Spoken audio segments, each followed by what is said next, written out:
આજે તો હવે ને પર મોટું બોટું થઈને ખાઈ પીને આવતું રહ્યું આપણે ખેતર, કારણ કે આપણે વારનું હતું પાણી. અત્યારે લગન મારો ભાઈ પાણી વારતો પણ હું વારીશ. ये बड़ी अच्छी बात कही आप.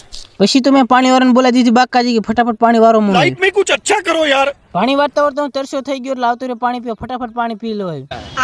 પાણી વેરીને પાણા પકડ લઈને આવતો રહ્યો આપણી વાડે, કારણ કે આપણે એક મોટર કાઢવાની હતી. મોટર બારી કાઢી ખબર પડી મોટર આપણી બરી ગઈ, એટલે પછી આપણે દુકાન લઈને આવતા રહ્યા. પછી તો મારા મોટ ભાઈ બેસી જાય ખુરચીમાંથી. સામે જો કોકની મોટર હામી થાય, મારા ભાઈ ખુરચીમાં જ બેસી ગયો.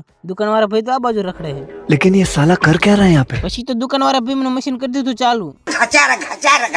દુકાને ઘડીક વાતો કરીને પછી મારા ભાઈ ખેતરમાં આવી ત્યારે ખાતર નાખવા માટે.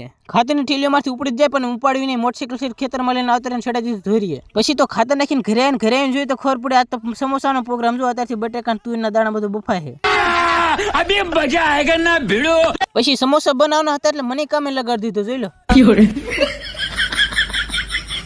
પછી તો આપણે બને નાખ્યા સમોસા. તમને મોઢામાં પાણી આવતું એક જ સમોસું લઈ લેજો, ના નહીં પડું પણ એક જ સમોસું લેજો. अबे साले.